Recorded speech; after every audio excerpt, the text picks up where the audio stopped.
Pre-dawn, on a very early Tuesday morning.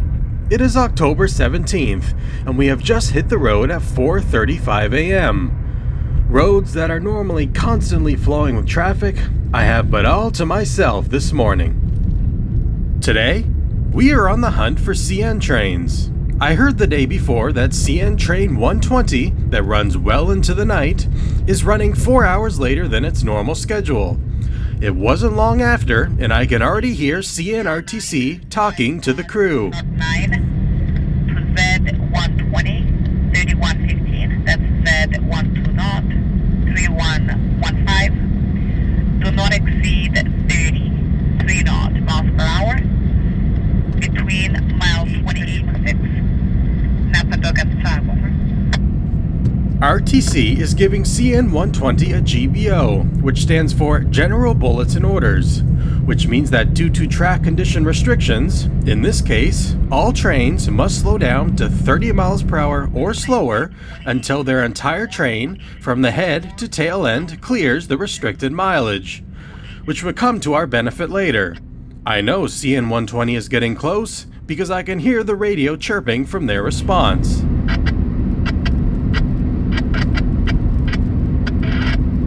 And I'm not even at the tracks yet, or even partially set up, so let's just say I may have increased my speed a little bit. And 5 minutes later, I would arrive at a location that is known to the railroad as Cantor, located at milepost 54 on the CN's Napadog subdivision. Cantor is home to an 8,600-foot siding track that ends just before the highway. I'm pulling in onto a dirt road on the side of the tracks to check the eastbound signal lights, and sure enough, I was given some good news. A high green. We certainly haven't missed our train. I hadn't even finished getting set up yet, and I can already hear CN 120 approaching the west end of Cantor.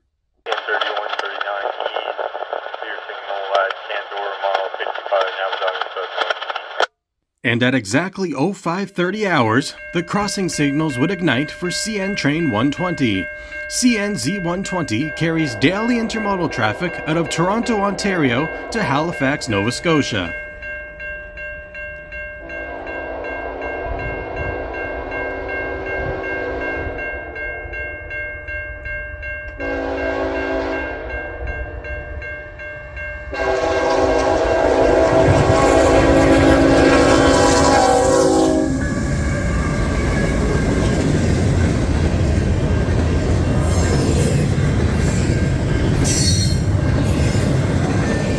I would only catch the head end of the train before I would be back on the road.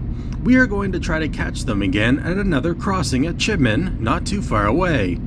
Meanwhile, CN 120 would pass over the hotbox detector right next to Cantor. Detector, Napadogan, 5-4. No alarms. Temperature 6C. Total axle 618. Speed 4-6. A 618 axle monster, equivalent to around 200 cars and 12,000 feet in length. Upon arriving at our next location, the signal lights were already activated. The train had arrived faster than I had anticipated, so we'll just have to settle with a dash cam shot this time. But that's alright, it's not like you can see anything in this darkness anyways.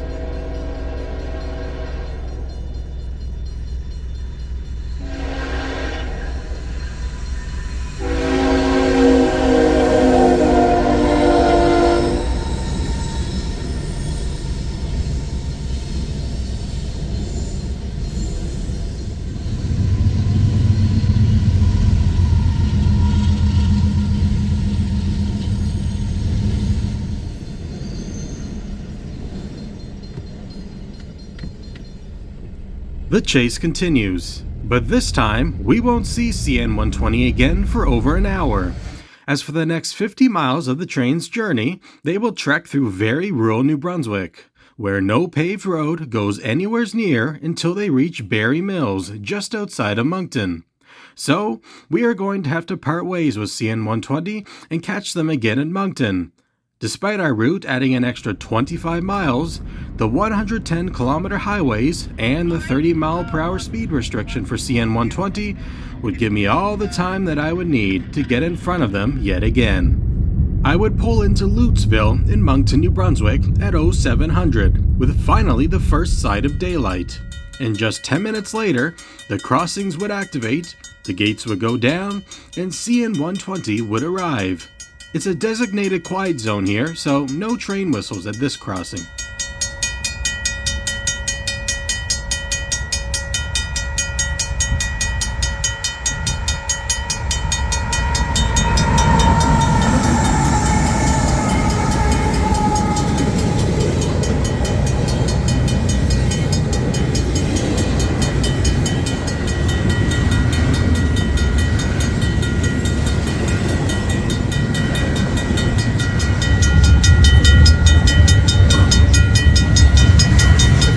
CN's Lutesville is located at milepost 131 on the CN Spring Hill subdivision. In just 1 mile, the train will reach the entrance to the CN's Gordon Yard. As a result, the train will slow down to 10 miles per hour. At the yard, CN 120 will spend a little over an hour by being recrewed, and then they will work the yard, usually picking up some mixed freight before continuing to Halifax for the last leg of their journey.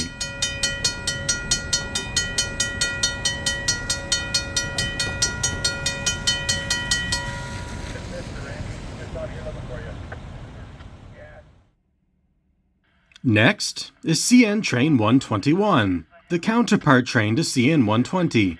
Once CN 120 arrives into the yard, CN 121 will depart onto the Spring Hill and then the Napadogan subdivision en route to Toronto, Ontario.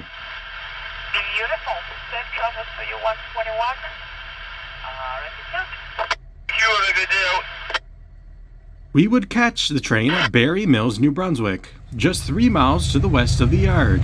Looks like lots of track work is to be done today, as there is certainly no shortage of foremen.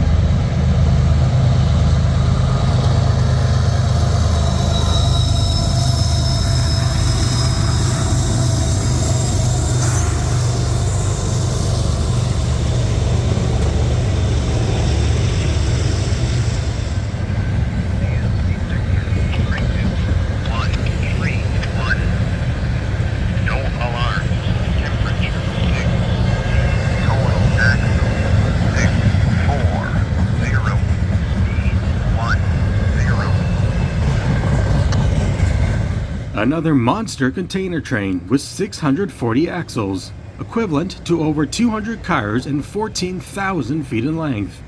Trains of such longitude are only possible because of distributed power units, either at mid-train or on the rear, which in this case, CN 121 has a distributed power unit, or DPU for short, at mid-train.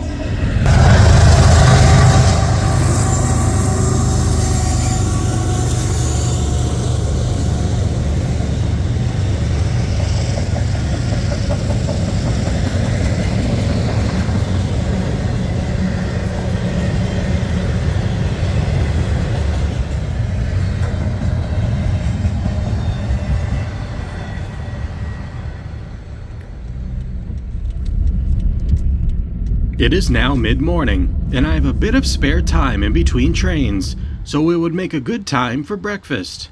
I would take the easy route this morning and decided to stay in the car for a delicious McDonald's breakfast. But I wouldn't stay for long, as I can already hear on the radio that CN Train 120 is ready to leave the yard for the last leg of its journey to Halifax. Exiting the ramp onto the Trans-Canada Highway would send me in the right direction. 10 minutes later, we would arrive at Painsec Junction in anticipation of CN 120. I never heard them coming on the radio, so my only warning was when the crossing bells activated, and unfortunately, a rain shower began right as the train arrived.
Welcome to the Canadian National's Gordon Yard, home to the busiest train yard in Atlantic Canada. Pretty much every train through eastern Canada either passes through or originates out of Moncton's Gordon Yard. There are several lines that branch out of the yard in every direction, starting with the CN's Spring Hill subdivision. This is the CN's mainline track between Moncton and Truro and eventually to Halifax, used by its daily container and freight trains, along with Via Rail. The Spring Hill sub ends at Pacific Junction and branches off as the Napadogan subdivision, the continuation of the mainline where we caught CN 120 at the beginning of this video, and the Newcastle subdivision, used by local freights and Via Rail. And finally, the Sussex subdivision. This line is used daily by local freights and also by potash trains getting to and from the Courtney Bay Potash Terminal in St. John. With all these different tracks, allows for Gordon Yard to be a hotspot for rail fans, at least for Atlantic Canada standards. Now looking back at the yard, rounding the curve is CN train 546. This is a local train that normally just switches cars in the yard. They've got a cut of containers on them right now that they're pulling forwards to clear a switch. Pulling the train are two very old GP38 locomotives. Both have been in service to the railroad for the past 50 years. Running behind CN 546 is CN train 731. They are currently building their train and will be carrying a large load of potash empties. On the other side of the overpass is something you don't see every day. Two trains work in the yard while in direct view of a full rainbow, or, for a more accurate word, the trainbow. If you can't tell, it's been raining on and off all morning, and with the sun briefly trying to peek out of the clouds, it would leave quite the view to say the least.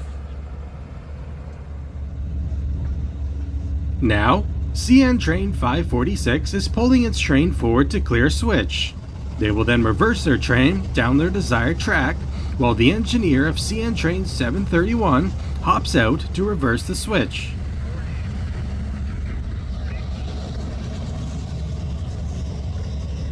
He will then walk back to his cab and begin pulling forwards so that he can continue to build his train. It won't take the crew very long, as their entire consist of their train is only situated on two separate tracks. So they will pull their train out of track 1 like they are doing right now, then reverse their train back down track 2 to couple with the second half of their consist. Once completed, they'll be just about set to leave the yard. I would catch them at Barry Mills, overlooking the Homestead Road underpass, as CN train 731 clears the hotbox detector. No alarms. Temperature 7C. Total axle 798. Speed 1. A massive 798 axle train. If my math is correct, the total consist is 3 locomotives and 195 cars. Now here comes the train.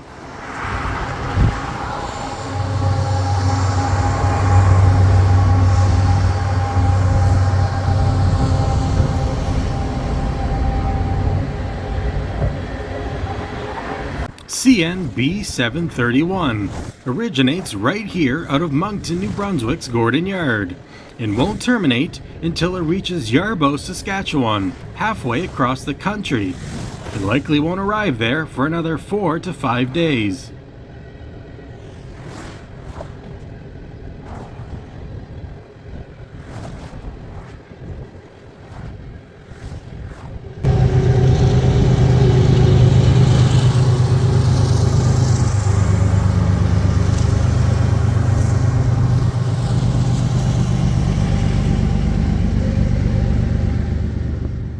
After CN 731, we would return back to Painsec Junction for our next train.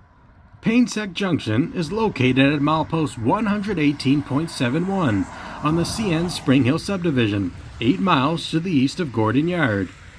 Painsec Junction also has a 9,000-foot passing siding for train meets.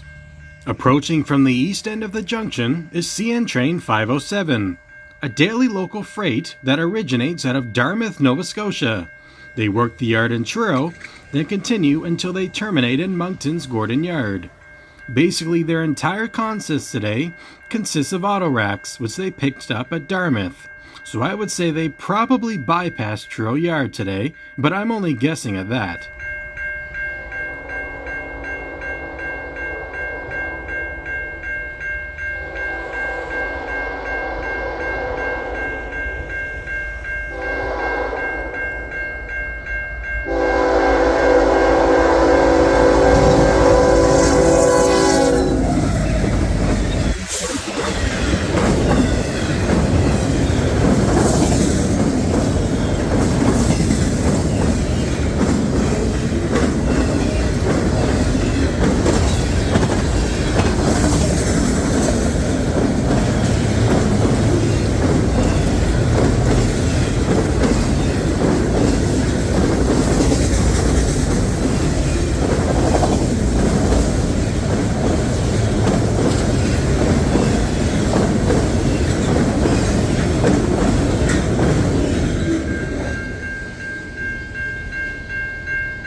We return to the CN's Gordon Yard.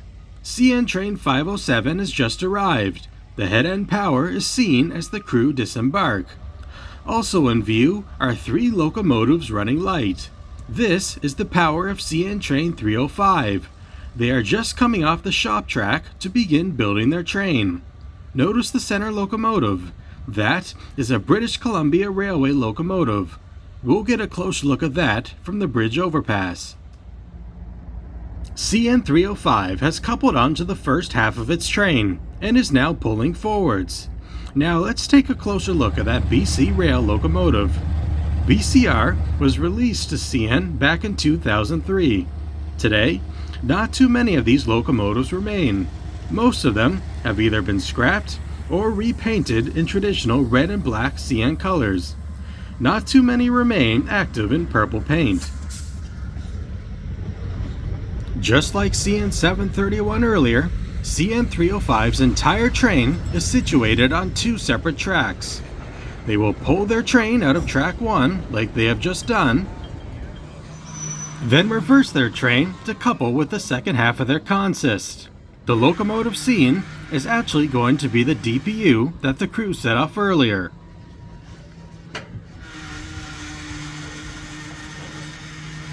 And just like that, the train is built. But we won't be catching CN 305 leaving the yard on this day, as something else is going on. 36 to 594, 594, CN 8830, 883 knots, Adam 8, from Funday to mile 41, Fort 1, Sussex up. Another train, CN 594, has also just finished building their train on the other side of the yard. So, we would part ways with CN 305 to chase CN 594. I just barely made it in time to catch them at Allison, as their headlights were already in view. We would chase this train down to St. John.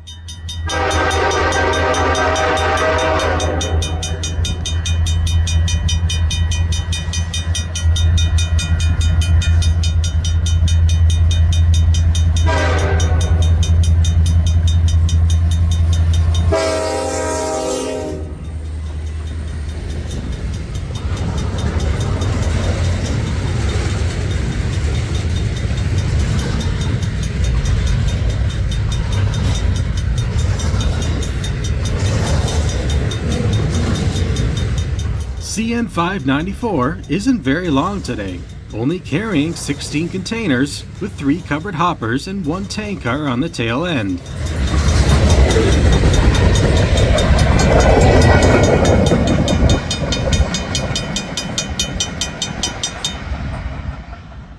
Our next shot would take us to Petit Kodiak, overlooking the track on the Plantation Road overpass.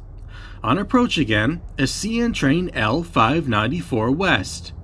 They are currently making their daily run down to St. John on the Canadian National Sussex Subdivision. The train begins its journey at Moncton's Gordon Yard and continues for 81 miles until it reaches the entrance to the CN's Island Yard in St. John. There, they will work the yard and afterwards return back along the Sussex Sub to Moncton as CN train L594 East with the same crew. Conveniently, the entire subdivision runs parallel with Highway 1, which makes chasing this train a possibility, as the average track speed is around 40 miles per hour.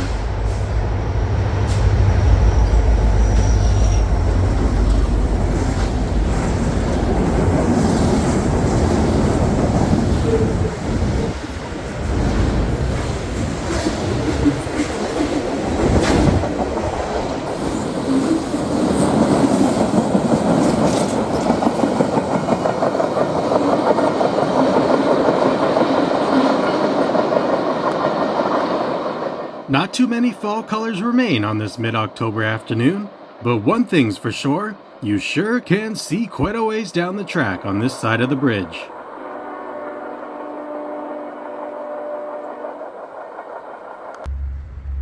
We are now at Hammond River, overlooking the scenic train bridge. This is one of just a few photogenic accessible river crossings on the Sussex subdivision.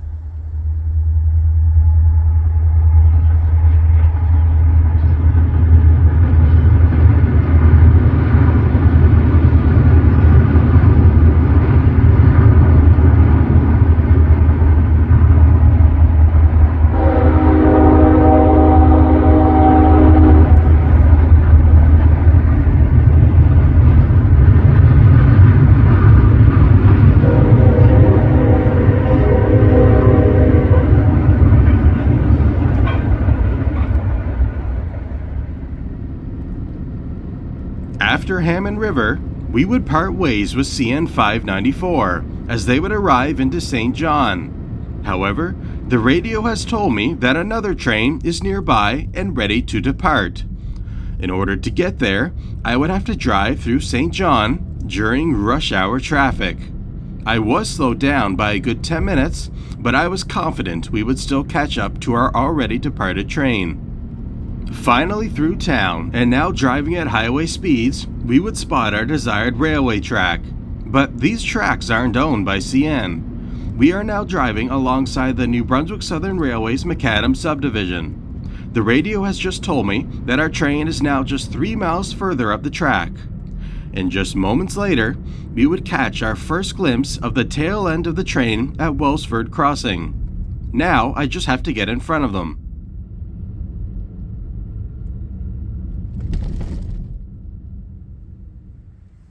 I would pull into Enniskillen, New Brunswick, at the road crossing to catch New Brunswick Southern Railway Train 121. This train originates out of St. John, New Brunswick, and carries daily intermodal and freight traffic to Brownville Junction, Maine. Pretty much every single car you can think of can be found on this train. And at 17:10 hours, the crossing bells would activate and our train would arrive.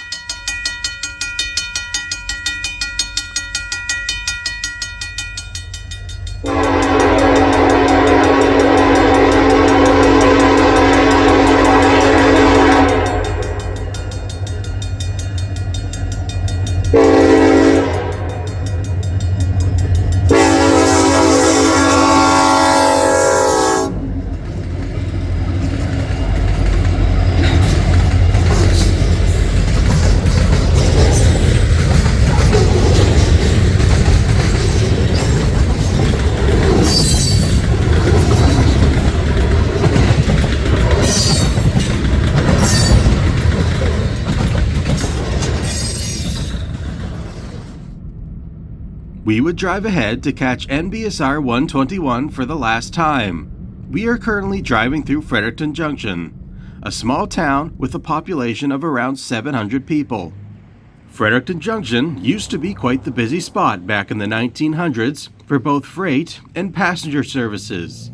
The former train station was demolished back in 2020, but the walkway here still remains. There is also a former CP caboose right next to the tracks, in place as a tourist attraction, with some nice fresh paint as well. Fredericton Junction isn't a junction anymore, but it sure used to be. Back in the 1900s, the Macadam subdivision used to branch off with the former CP's Fredericton subdivision, which led to downtown Fredericton. However, all rail activity in Fredericton, including the Fredericton subdivision, have all since been demolished. Today, they are used as walking and biking trails. All that's left here in Fredericton Junction are 200 meters worth of track, used for bad-ordered cars and on-track equipment. But not all rail activity is diminished here, as it sounds like we should get back to the tracks, as our NBSR train 121 is on approach. NBSR 6408 West, mile towards Fredericton Junction, no restriction. And just a few minutes later, the train would arrive, passing through Fredericton Junction.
After a long 14-hour day of successful rail fanning, it would be time to head home just before dark.